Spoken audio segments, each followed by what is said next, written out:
The Galactic Senate chamber buzzed with activity, delegates from hundreds of worlds moving through the grand space like particles in a cosmic dance. Ambassador Kalen of the Cygnian Confederation stood near the periphery, observing. As a member of one of the oldest spacefaring races, the Cygnians valued tradition, stability, and careful deliberation. Kalen embodied these values in his tall, slender form and measured movements. His silver-flecked skin reflected the chamber's lighting as he engaged in quiet conversation with a Mavorian trade delegate. The humans continued to be an enigma, the Mavorians said, mandibles clicking softly. They come from a world ravaged by their own violence. Yet here they stand among us with technologies that should have taken them centuries longer to develop. Kalen nodded, his four eyes blinking in their characteristic diagonal pattern that signaled thoughtful concern. Their adaptability is unsettling. Did you hear about their response to the mining colony crisis in the Altair sector? They provided emergency atmospheric regulators within days, technology they supposedly developed centuries ago for their own dying world. Generous, the Mavorian noted, or calculated. That, said Kalen, is precisely what troubles me. Their conversation was interrupted by a ripple of tension moving through the chamber. The delegation from the Rylax Supremacy had arrived, their heavily armored forms making no concessions to Senate diplomatic aesthetics. The Rylax were a militaristic empire that had expanded rapidly in the galactic southeast quadrant, their society built around strength and dominance. They had joined the Senate only reluctantly, seeing it as a necessary evil for trade purposes. The Rylax ambassador, a battle-scarred veteran named Vorex, took the central podium without waiting for formal recognition. His augmented voice boomed across the chamber. The Rylax Supremacy hereby claims exclusive sovereignty over the Nexus Belt region. Any vessels not authorized by Supremacy Command found within the designated boundaries will be considered hostile and dealt with accordingly. Murmurs swept through the Senate. The Nexus Belt was resource-rich and strategically located near several major trade routes. Multiple scientific missions, including several human expeditions, were currently operating in the area. Kalen watched as the human ambassador rose from her seat. Elena Petrova was a study in understated presence, medium height, with close-cropped silver hair and the calm demeanor of someone who had seen much and feared little. She requested speaking rights with a simple gesture. When granted, she approached the central platform with unhurried steps.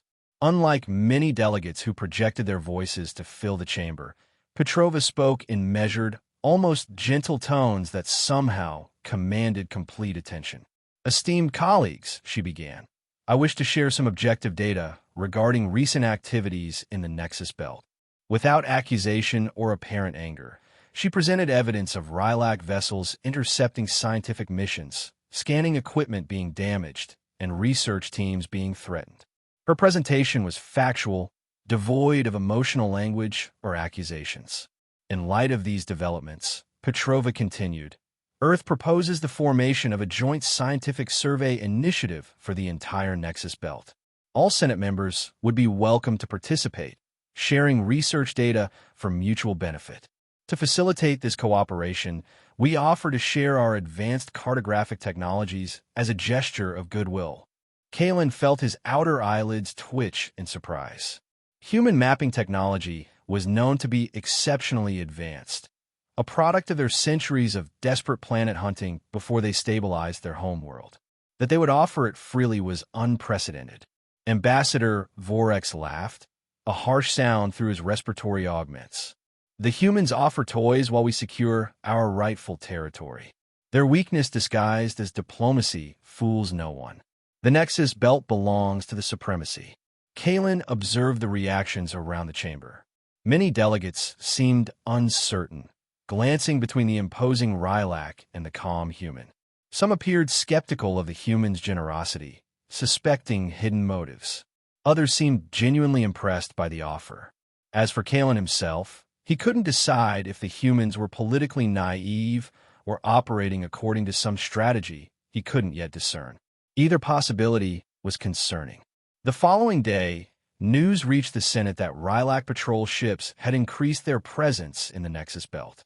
A small transport vessel belonging to the Neutral Vestin Collective had been detained as a warning. The Vestin delegation demanded immediate action from the Senate. Kalen arrived early to the emergency session, curious to see how the humans would respond. When Ambassador Petrova took the floor, her demeanor remained unchanged, poised, calm, with that same measured voice. I express profound concern for the safety of space transit and freedom of navigation in the Nexus Belt region, she stated. To assist in ensuring secure passage and continue our peaceful research endeavors, Earth will be deploying our scientific expedition fleet to positions adjacent to, but outside, the disputed territory. Kalen noted her careful wording. Scientific expedition fleet sounded benign, despite intelligence reports suggesting that human vessels were remarkably well-armed beneath their civilian appearances. To assist in ensuring secure passage, offered help without directly challenging Rylac authority. Even disputed territory was a neutral term that neither accepted nor rejected the Rylac claim. In the days that followed, Kalen observed subtle but significant changes in the Senate's diplomatic landscape. Human representatives quietly established relationships with smaller delegations, offering technical assistance on matters unrelated to the crisis. They systematically gathered information through seemingly casual conversations. Their corporate affiliates began adjusting trade routes in ways that created small but increasing difficulties for Rylac economic interests. Most notably, Ambassador Petrova continued making cooperative proposals in Senate sessions. She invited Rylac experts to workshops on sustainable resource extraction, offered humanitarian aid to struggling Rylac colonies suffering from market fluctuations, which Kalen suspected the humans had indirectly engineered. Each offer was presented with a smile and apparent sincerity. I don't understand their strategy, Kalen confided to his aide. They make no threats, issue no ultimatums. Where's their red line? What are they prepared to defend? Perhaps they are genuinely seeking peaceful resolution, his aide suggested. No species reaches the stars without the capacity for calculated violence, Kalen replied. They're playing some game I cannot yet see. The crisis escalated when Ambassador Vorex, clearly frustrated by being diplomatically outmaneuvered, directly confronted Petrova during a Senate session. The supremacy grows tired of human interference, he growled. Remove your vessels from the perimeter of our territory or face full military consequences. We will not be manipulated by your pretense of peace. The chamber fell silent, all attention on the human ambassador. Many expected, perhaps hoped for, a display of human anger, a threat that would clarify the battle lines. Instead, Petrova nodded thoughtfully. I appreciate the pressures Ambassador Vorex must be facing, she said with apparent sympathy. To facilitate more direct and constructive dialogue, I would like to formally invite a high-level delegation from the Rylac Supreme Command to visit our diplomatic flagship, the Odyssey, currently stationed in the region. This would provide an opportunity for frank discussion and trust-building. We sincerely wish to better understand each other's perspectives. The offer caught everyone by surprise, including, visibly, Ambassador Vorex himself. After a moment of stunned silence, he accepted with obvious suspicion. Kalen, invited as a neutral observer, accompanied the Rylac delegation aboard their military transport to the rendezvous with a human vessel. The Odyssey was larger than he had expected, its sleek design blending functionality with an understated elegance. Not ostentatious, but impressive nonetheless.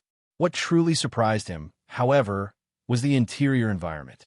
Rather than the sterile, militaristic space he had anticipated, the Odyssey had been configured as a sophisticated diplomatic and research center. Most striking were the accommodations made for their Rylac visitors.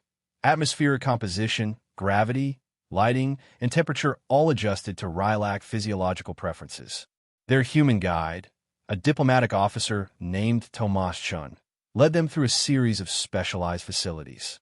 At each stop, human specialists presented their work with professional courtesy, but without any apparent attempt to intimidate. The Cultural and Social Analysis Center featured advanced AI systems analyzing Rylak history, art, and psychology.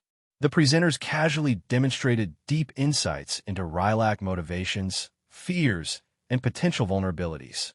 We find that understanding cultural context helps prevent misunderstandings, explained the lead analyst with a friendly smile.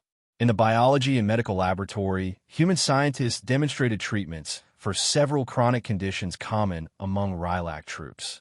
We've been researching similar cellular degeneration in human tissues, a doctor explained. We'd be happy to share our findings if they might benefit your population. The Economic and Political Simulation Center contained complex models showing far-reaching consequences for the Rylak supremacy if conflict continued or if they became isolated from the galactic community. Our predictive algorithms suggest several optimal cooperation scenarios, noted the chief economist, displaying projected growth patterns that made several Rylak officers exchange meaningful glances. Finally, they were shown selected human historical records, footage of Earth's recovery from devastating past wars, emphasizing the lessons learned about conflict's costs and the benefits of long-term cooperation. Throughout the tour, Kalen observed both the facilities and the Rylak delegation's reactions. He noticed how human personnel moved with casual efficiency around discreetly integrated defensive systems. He saw how each presentation was precisely calibrated to the psychology of their visitors. Never threatening, always helpful, yet demonstrating capabilities far beyond what most species suspected humans possessed. The Rylak delegation left visibly unsettled, not by threats, but by the eerily comprehensive understanding the humans displayed of Rylak society and the advanced technological and analytical capabilities presented in such a friendly, helpful manner. As they departed, Kalen overheard one Rylak officer mutter to another, "They knew exactly what we would ask before we asked it. They've been studying us like laboratory specimens." 3 days later, Ambassador Petrova presented a groundbreaking proposal to the Senate, the establishment of a Nexus Belt Joint Development Fund. The details were remarkable. Humans would contribute the majority of initial capital and their most advanced extraction and environmental protection technologies. All Senate members could participate by contributing resources or expertise.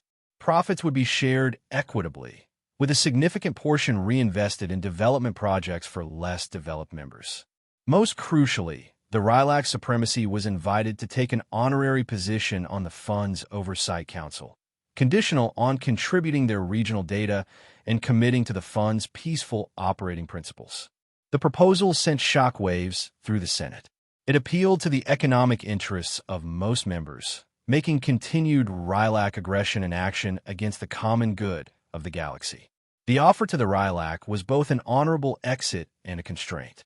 Support for the proposal built rapidly. Political and economic pressure naturally concentrated on the Rylak without humans having to directly confront them. Kalen discussed the situation with colleagues from several neutral worlds. The humans have used their deep understanding of galactic psychology and economics to create a situation where cooperation is the only rational choice for the Rylak, he observed. Conflict has become extremely costly and disadvantageous. They've weaponized mutual benefit and consensus. What would have happened, asked a Solarian philosopher, if the Rylak had attacked anyway? I suspect, Kalen replied slowly, the humans were prepared for that outcome as well, though not in ways we would find familiar. Faced with pressure from all sides and seeing no better alternative, the Rylak Supremacy eventually agreed to participate in the Joint Development Fund. Hostilities in the Nexus Belt ceased without a single shot fired by humans. Some weeks later, Kalen requested a private meeting with Ambassador Petrova. They met in a small garden area within the Earth Embassy. Another example, he noted, of how humans created spaces that subtly put others at ease. I must express both admiration and concern about human tactics during this crisis, Kalen said after pleasantries were exchanged. You achieved your objectives without military confrontation. Why not use your obvious military capabilities to deter the Rylak from the beginning? Petrova smiled. her eyes reflecting genuine warmth, though Kalen sensed calculating intelligence behind them. Our goal was never to win a battle, Ambassador, but to build a stable and mutually beneficial system. Real power isn't found in the ability to destroy, but in the ability to build and persuade. We found that investing in understanding and cooperation typically yields much greater long-term benefits than imposing our will through force. That's the lesson our history taught us. She paused, then added more softly, though I assure you, had the Rylac chosen violence, our response would have been decisive. In the months that followed, Kalen witnessed the quiet but powerful expansion of human influence. They became essential partners in scientific and economic projects, their technologies subtly integrated into every aspect of galactic life.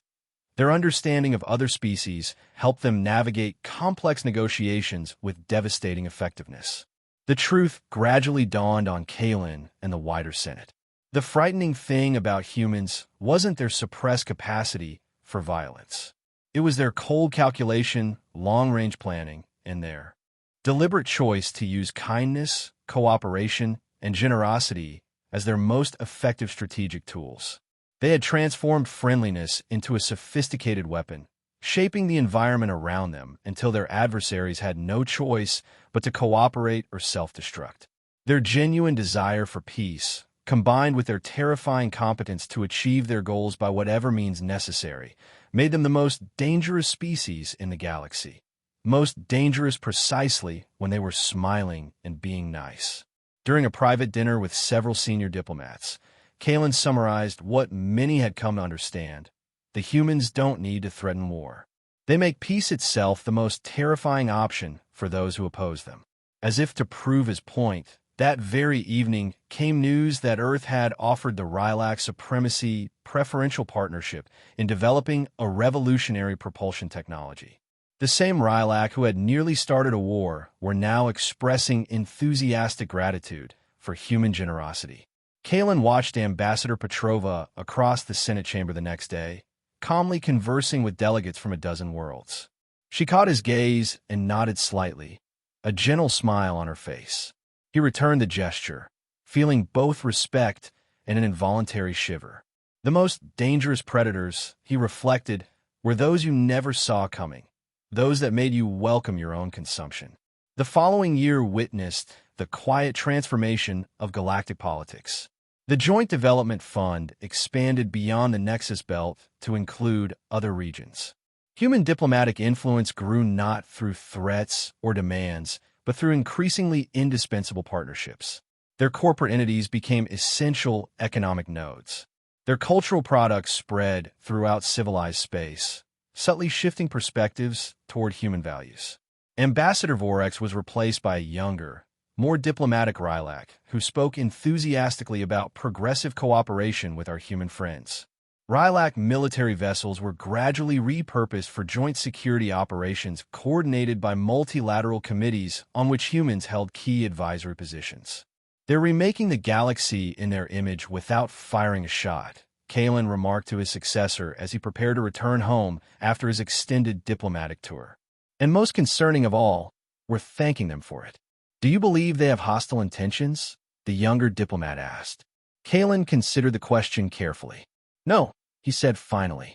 I believe they genuinely want peace, prosperity, and cooperation. But they will have these things on their terms, shaped by their values, advancing their interests. And they will obtain them not through conquest, but by making it irrational and self-defeating to choose any other path. He looked out at the stars visible through the viewport. That is a far more sophisticated form of dominance than mere military victory. They don't want subjects. They want willing partners who never realize they've been conquered. On his final day at the Senate, Kalen encountered Ambassador Petrova in a quiet corridor. She offered her genuine regrets at his departure and expressed hope for continued friendship between their peoples. Ambassador, he said, unable to resist asking the question that had preoccupied him for years. Does Earth have a long-term strategic plan for the galaxy? Petrova smiled, that same warm, genuine smile that somehow never quite reached her calculating eyes. We have hopes, Ambassador Kalen. Hopes for a stable, peaceful, cooperative community of worlds. Nothing more sinister than that, I assure you. And if others don't share your particular vision of stability and cooperation, then we continue to seek common ground, build understanding, and demonstrate the benefits of working together, she replied smoothly. We found that most disagreements stem from fear and misunderstanding rather than truly incompatible interests. Kayla nodded. A philosophy that has served Earth well. We believe it serves everyone well, Petrova said, extending her hand in the traditional human farewell gesture. Safe journey home, Ambassador. I've valued our conversations. As Kalen's ship departed the Senate station, he watched the massive orbital structure recede, the Earth embassy prominent near its center. In just a few short years, humans had transformed from newcomers to essential participants in galactic governance. Without wars, without threats, without obvious coercion. Perhaps most disturbing of all, he realized, was that he couldn't definitively say this was a bad development. The galaxy was more stable, more prosperous under growing human influence. Conflicts had decreased. Scientific advancement accelerated. Even the Rylac were becoming productive partners rather than potential conquerors. If this was conquest, it was the most benevolent conquest in galactic history. And that, Kalen, concluded as stars streaked past his viewport, was precisely what made humans so terrifying. They didn't just defeat you. They made you grateful for your defeat. They didn't just reshape your interests. They made you believe those new interests had been yours all along. The humans had weaponized kindness itself, and the galaxy would never be the same. As his ship entered hyperspace, Kalen composed one final report to the Cygnian Council. The danger humans pose is not that they might destroy us, but that they might perfect us, according to their definition of perfection. They offer a hand in friendship, and by the time you realize the hand is steering you, you're already committed to the path they've chosen. I recommend continued close cooperation with Earth, as resistance appears both counterproductive and unnecessary. They're taking us where we likely wish to go anyway, just not entirely on our own terms. He paused, then added, They are, without question, the most dangerously nice species we have ever encountered.